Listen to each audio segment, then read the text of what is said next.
I think it's pleasing to know that in fact,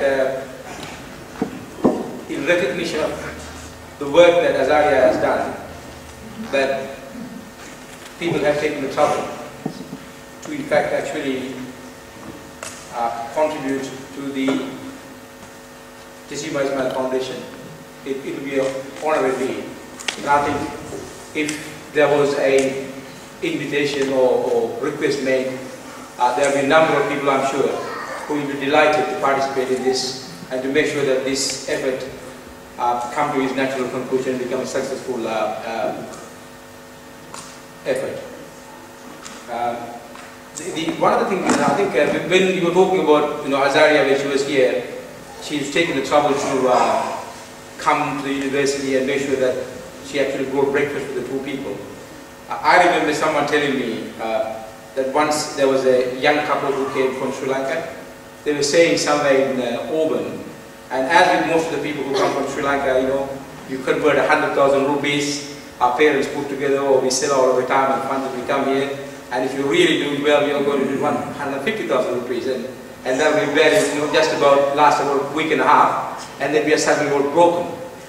In this instance, this particular couple obviously went through the natural progress, and my understanding is, and I don't know the people involved, Azaria got to know them, and she in fact went to, I think it was Salvation Army, and collected some pots and pans, and she also in fact got some of her pots and pans, so the story goes, and she went to these people, and she didn't go to these people because she didn't know them personally well enough to give it to them.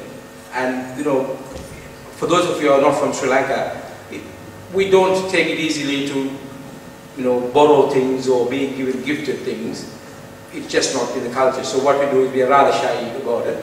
So Azaria obviously knew this, and she made sure that these particular pots and pans and the cooking utensils were given to the people who actually deserved this by a friend of theirs who was sufficiently familiar with their plight.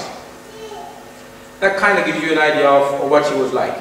So it is befitting that in fact there was something that we could do for her by way of contributing to this foundation that is being proposed. That will be a very nice thing.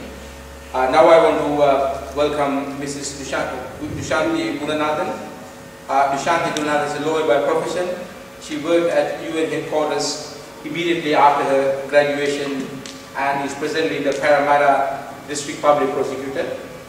She had known Azaria from her kindergarten days, having been a family friend for more than 2 decades. Please welcome Dushanthy.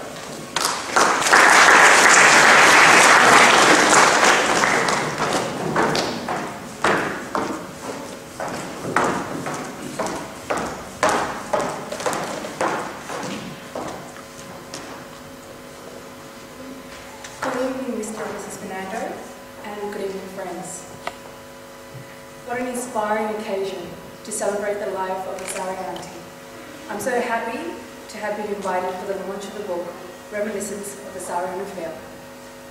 I have known Azaria Auntie and Nufail Uncle since I was 5 years old. I'm 28 now, so that's really most of my life. My family and Nufail Uncle and Azaria Auntie have always been close. For as long as I can remember, they have always been present for all those milestones in my life. My 21st birthday, my wedding, and various other occasions. As I was chatting with my parents about Azaria Auntie, I realised the curious way in which Azaria Auntie came actually to be in my life. I arrived in Australia as a bright-eyed 5-year-old on the 5th of October 1988 to the city of Newcastle. My family and extended family established ourselves there for some time.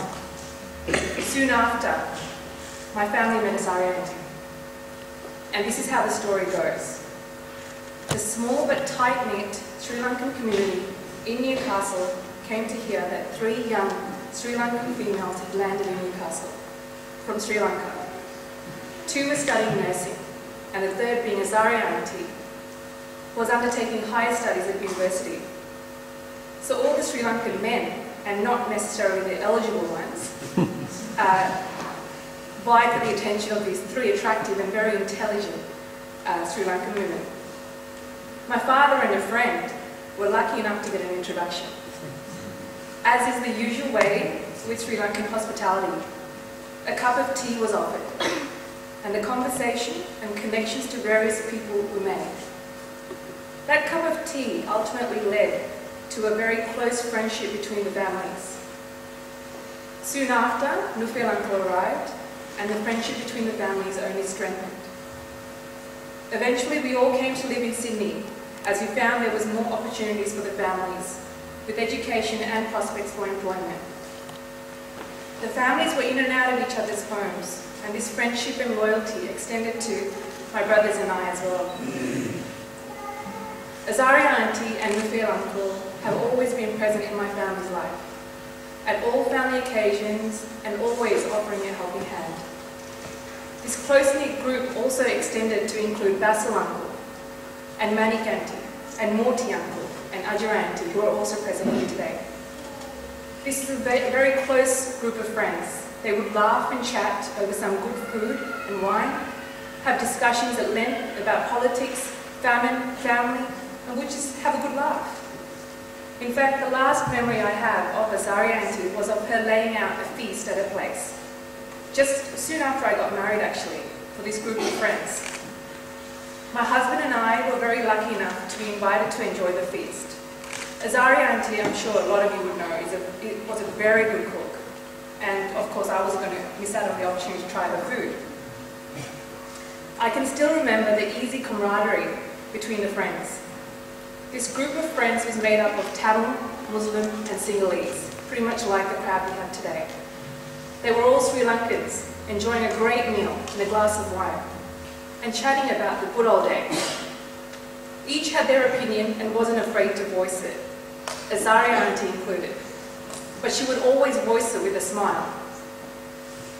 My father mentioned to me whilst I was drafting this speech that Azaria auntie and he would on most occasions share the same views, and most times it was Azaria auntie who was defending him and supporting him in those views. In the 1990s, the Darcy Road Tamil School was formed to help educate young Sri Lankans with learning the language. There was another school with the same mission in Homebush, but it was difficult for students to travel there, and so the community got together and formed one that catered towards the children in that local district. Soon after, the Federation of Tamil Schools was formed to establish a uniformed learning curricula for all the students. My father drafted the constitution for Darcy Road Tamil School, and assisting him was Nufail uncle, with Azaria auntie having some input. Azaria auntie was also appointed to draft the syllabus by the Federation. Azaria auntie, in fact, also contributed her time to teaching at the school, assisting the younger generation to understand and learn the Tamil language. Azaria auntie was a woman with many talents and would always share her talents with those around her. She was a very giving person who had a calming presence that put all those around her at ease.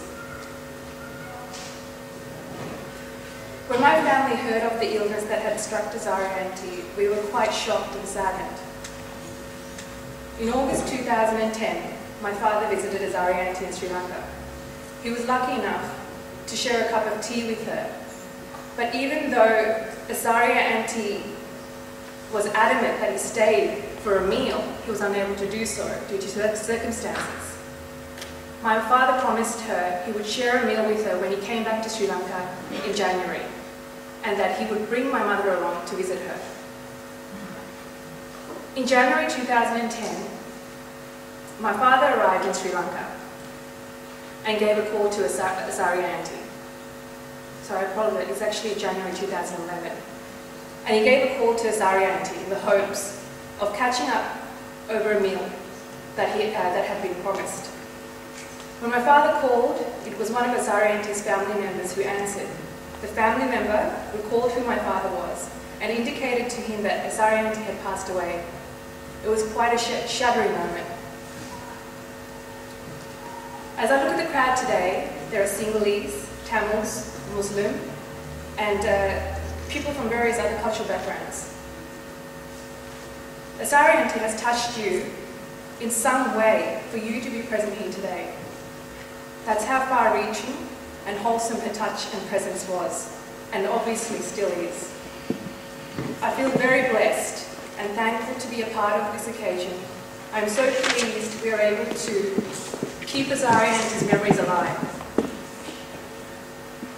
And as a final note, my family is determined to have that promised meal. We hope we will, even if it is Nufail Uncle's cooking. Thank you.